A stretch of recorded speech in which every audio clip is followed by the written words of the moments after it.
Multan test का दूसरा रोज West Indies की पूरी टीम 244 रन पर आउट हो गई है। मुल्तान टेस्ट का दूसरा रोज वेस्टइंडीज की पूरी टीम 244 रन पर आउट। वेस्टइंडीज ने पाकिस्तान को 254 रन का हदफ दे दिया है। 244 रन पर वेस्टइंडीज की पूरी टीम आउट हो गई है। वेस्टइंडीज का पाकिस्तान को जीत के लिए 254 रन का हदफ। मुल्तान टेस्ट वेस्टइंडीज की पूरी टीम 244 रन पर आउट। वेस्टइंडीज ने पाकिस्तान को 254 रन का हदफ दे दिया। नुमान अली और साजिद खान ने 4 खिलाड़ियों को चलता किया। इसी बारे में मजीद बात करेंगे sports editor Roznama Express News Saleem Khaliq sahab से। सलीम साहब, आपको लगता है कि पाकिस्तान के बैटर्स अपना काम दिखा सकेंगे? पिच तो स्पिनर्स को सपोर्ट कर रही है। जी बिल्कुल, गो के 254 रन इस पिच पे बनाना इतना आसान नहीं होगा चौथी इनिंग्स में, लेकिन फिर भी हमारी जो बैटिंग लाइन है वो इससे काबिल है कि इस हदफ को हासिल किया जा सके और सीरीज में क्लीन स्वीप करें। लेकिन जरूरी होगा उसके लिए कि जिम्मेदारी का मुजाहरा किया जाए और जिस तरह इस पिच पर वेस्टइंडीज ने दूसरी इनिंग में बैटिंग की, आपने देखा होगा उनके कैप्टन क्रेग ब्रैथवेट ने स्टार्ट लिया, पॉजिटिव खेले, छक्के भी लगाए, चौके भी और दिफा भी, तीनों चीजों का इम्तिजाज थी उनकी इनिंग। इसी तरह आमिर जंगू का डेब्यू था, थोड़े उन्होंने रन बनाए 30, लेकिन खेले टेवन एम्ब्लैक्स, केविन सिंक्लेयर, जो भी आए सब ने थोड़ा थोड़ा कंट्रीब्यूट किया, जिसकी वजह से 244 तक वेस्टइंडीज का स्कोर पहुंच गया। और पहली इनिंग में भी वेस्टइंडीज का 163 रन जो स्कोर पहुंचा था वो उनकी लोअर ऑर्डर बैटिंग जो थी वो चल गई थी।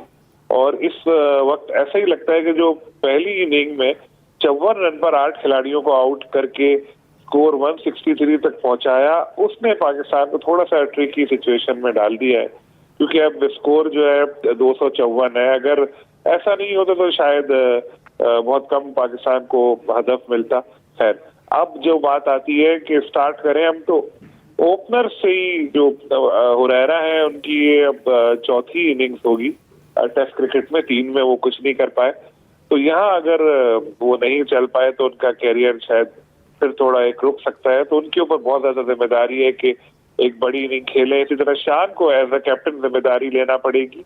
अच्छा आगाज पाकिस्तान को मिल गया तो बड़े चांसेस बढ़ जाएंगे जीतने के पाकिस्तान टीम के। तो स्टार्ट अच्छा मिलना जरूरी है। जिस तरह हमने देखा वेस्टइंडीज को भी 50 पार्टनरशिप बनाई थी उनके ओपनर्स ने, तो एक ऐसी पार्टनरशिप पाकिस्तान को दरकार होगी। फिर बाबर आजम पर डी हुए एक बड़ी इनिंग और स्पिनर के खिलाफ वो खेल नहीं पा रहे अच्छा, और जिस तरह हमने देखा लेफ्ट आर्म स्पिनर के खिलाफ वो आउट हुए थे, बोल्ड हुए थे, मोती ने उनका आउट किया था। तो बाबर को भी इस चीज का एहसास होगा कि अपनी परफॉर्मेंस में उनको तसलसल लाना चाहिए, क्योंकि वर्ल्ड क्लास प्लेयर है। कामरान गुलाम का भी ऐसे ही नजर आ रहा है कि परफॉर्मेंस में उनकी तसलसल अब कम हो गया है, उनको देखना पड़ेगा। नहीं तो पीछे बहुत सारे प्लेयर लाइन लगाए बैठे हैं। सऊद शकील जिस तरह से गैर जिम्मेदाराना शॉट खेल कर आउट हुए थे, तो उनको भी देखना चाहिए अपने आप को कि क्या उन्होंने गलती की थी और मौका मिले तो उसको ना दोहराएं। इसी तरह रिजवान की अगर नौबत आई, सलमान अली आगा और रिजवान की, तो इसका मतलब है मैच इस वक्त तक फंस चुका होगा। लेकिन होपफुली उम्मीद यही रखनी चाहिए कि टॉप ऑर्डर बैट्समैन ही जिम्मेदारी से खेलते हुए पाकिस्तान को इस मैच में मुश्किलात से निकाल के फतह की जानिब ले जाएंगे। क्योंकि आम पिच भी कोई होती है तो उसमें 250 प्लस स्कोर को कहा जाता है कि बहुत एक बड़ा हदफ मिल गया है। और ये पिच तो आपको पता है वेरी फर्स्ट बॉल से स्पिन बॉलर्स को बहुत ज्यादा मदद कर रही है। और जिस तरह हमने देखा कि वेस्टइंडीज की टीम में जो उनको स्पिनर्स ने हमारे मुश्किलात का शिकार किया, इस दफा भी 4 विकेटें साजिद ने और 4 नुमान ने ली और 1 अबरार ने, यानी 10 में से 9 विकेटें तो हमारे स्पिनर्स ही ले गए। और मुल्तान में ऐसा ही होता है।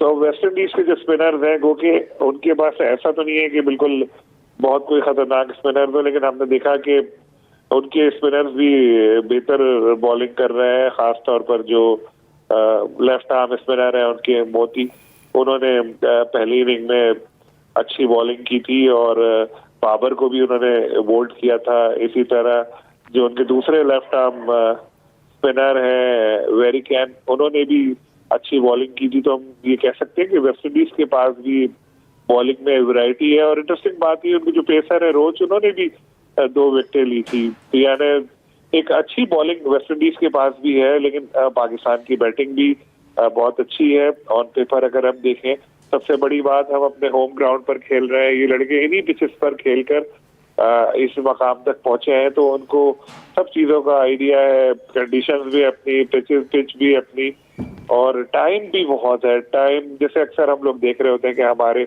बैट्समैन टाइम लेते हैं, तो अभी तो बहुत टाइम है। अभी तो सिर्फ दूसरा दिन चल रहा है मैच का और फैसला कौन मोड़ पर पहुंच चुका है ये। तो अब तो उनके पास आराम से खेलें अपना और हदफ को हासिल करने की कोशिश करें, और ऐसा करने के बिल्कुल अहल भी हैं। और पाकिस्तान के पास ये अच्छा मौका है सीरीज में क्लीन स्वीप करे और हो। लेकिन अगर हम इसको लॉन्ग एक, अगर हम बड़ा एक आगे का सोचें, तो ये इस तरह की पिचेस बनाने के बाद पाकिस्तान जीत तो रहा है, लेकिन रिस्क भी बढ़ गया है। हमारा मसला यही है कि अगर हम लोग जी, रोजनामा express sports editor Salim Khaliq साहब, बहुत शुक्रिया।